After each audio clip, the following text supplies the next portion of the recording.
Hey, good morning, Grand Lake. Rusty Fleming, and I'm the publisher of Grand Lake News Online, and we're here at the Eco Building that belongs to the GRDA on a kind of rainy and breezy day on Grand Lake. But this Lakeside Chat is with Chief Brian Edwards, the top cop on Grand Lake, and Brian's going to talk to us a little bit about the safety issues for the 4th of July and some other things that you may need to consider from time to time when you're boating Grand. And what is that title? As Chief of Law Enforcement and Lake Operations. Lake Ops, okay, Lake Ops. We got it now. So what do you think? Coming up on the holiday. Isn't it exciting? It is exciting. I mean, if you think about it, there is no finer place to be in Oklahoma than Grand Lake. I like your style. I like your style, Chief. I am anticipating we'll have great crowds. Hopefully we'll break some more records like we did last year. Right. We have a true 3-day weekend.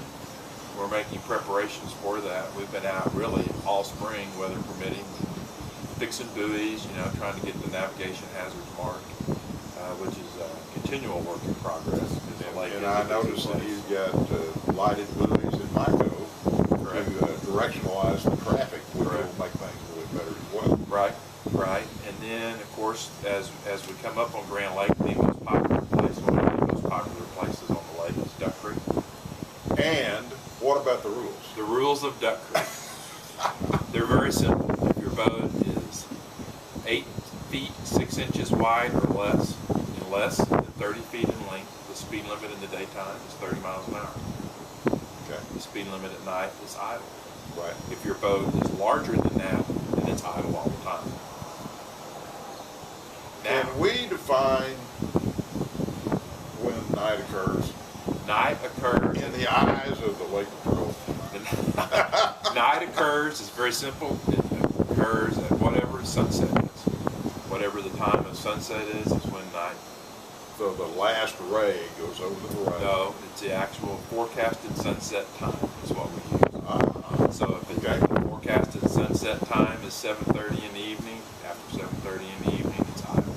Got it. Same thing applies for personal watercraft. They have to be off when the sun sets. And we use the time of the official sunset to govern that. I had not heard that before. That's good to know. And that's easy to know. We'll pass that along. I think that's great. Okay. And then one more thing about Duck Creek. On the day of the fireworks, which this year is on the 4th. Right. So at sunset, July the 3rd, it's idle, and it stays in idle until sunrise, July the 5th, for all vessels, no matter what it is. It's idle the entire time for the 4th of July fireworks. Now, when everybody leaves the fireworks, just because you get to the red buoys doesn't mean you can hit the gas, and the speed limit on the lake tonight, 25 miles an hour. Okay, got it. But as everybody's leaving the fireworks, don't power up until you're actually out on the main lake. It's just too congested. Everybody's coming out on one side like they're supposed to, and it just makes it much easier for people that are smaller vessels to get out in the open water where everybody has more. Would that command a reckless operation? It very easily could, because you will be closer to another moving boat. Okay. And you have to maintain your distance. Right. And which is very difficult to do when everybody is leaving. So that's a pretty low threshold right there to get that. I think that clears it up. I think that's good. And we want everybody to have fun. And so along with that, come up here, have a great time, put somebody in charge of your boat. If you're going to serve alcohol, have that person that's in charge of your boat be your designated driver. But more importantly, put somebody in charge that knows how to operate the vessel. Don't put somebody in charge that doesn't know where things are at. Right. And then as always, life jackets are important. We had the deal last year where the boat sank at the mouth of the Dripping Springs. The reason that wasn't a tragedy is they had planned ahead. They had their life jackets out, and they literally had seconds before their boat went down. Everybody was able to get their life jacket on. And while they had some property damage, nobody lost their life and nobody was hurt. And that was pretty amazing in and of itself. And your major concerns for safety on Grand Lake start with life jackets. Right? Start with life jackets. It's very difficult to drown wearing a life jacket. And the water, some of the lake, some of the water is over 100 feet deep. Right there at the mouth of Dripping Springs. Absolutely. And you know, but more importantly, when you have your life jacket on, especially on a personal watercraft, it's got to be on properly, or it doesn't count. You know, if you're driving around being really cool with your life jacket unbuckled, it doesn't count. It might even get you some attention, right? Probably would get you a little attention. We might even. There's other safety issues you're concerned about as well. Right? Oh, absolutely. The lake's going to be crowded. There's plenty of room for everybody on this lake, as long as everybody operates their vessel safely. Obviously, don't drink and drive your boat. You know, that's against the law, and it can certainly lead to a tragedy. Followed right behind that is don't do the reckless operation stuff. Right. You know, one of the things that you really need to remember, especially people on personal watercrafts, is you don't jump wakes in coves, creeks, and hollows. That is safe. Simple, it's very simple. And the short order of that is you don't jump them except on the main lake. Got it. Okay. Well, you know, it's the unsafe operation, the alcohol in excess, all the things that contribute, but you still have a great fear of most of the rain, right? Sure. I mean, the lake is busy. So not only do you put somebody in charge of your boat, but if you're driving the boat, you post lookouts. You know, some boats have got blind spots in. Sure. And it's everybody's job on the boat to look out for the other guy, to coin a phrase that was used years ago on highway safety. Watch out for the other guy.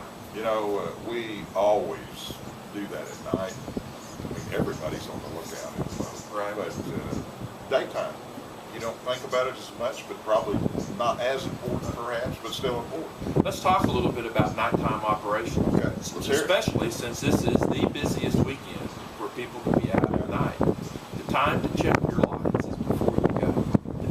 So when you come up, the first thing you should do is go check your running lights on your boat. And if you're fortunate enough to have a boat with docking lights, that's what those are. They're docking lights. And so people... Not for running down the middle of the lake, we see people driving down the lake with their docking lights on. While that is not against the law in and of itself, it is against the law because it covers up your running lights, and it makes it very difficult for a person to determine the direction of travel of your vessel. So I hadn't thought of that. And so, and especially if you're meeting somebody, they can't tell what you're going to do. Right. And the reason the lights are set up on the vessels is to aid in navigation at night. Okay.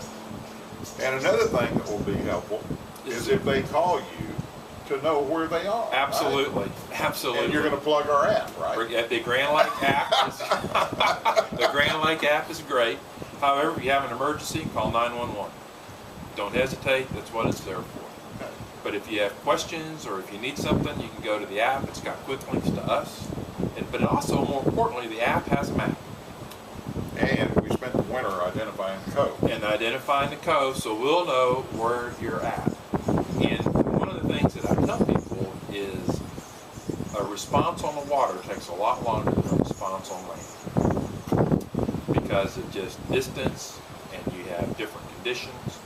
And then the other thing is, I think it's important to remember that if you see us out there working and we've got our lights on, just because you got to stay 50 feet from us doesn't mean you need to throw us a 4-foot roller when you go by. No autographs, right? No autographs. No autographs. Just common sense. All right.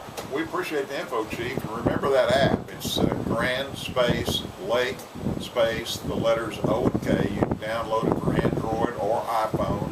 You can tell where you are. You can check the news items each and every week. And most importantly, you can get a one-touch connection to 911, the GRDA, and towing and that kind of service. So check it out.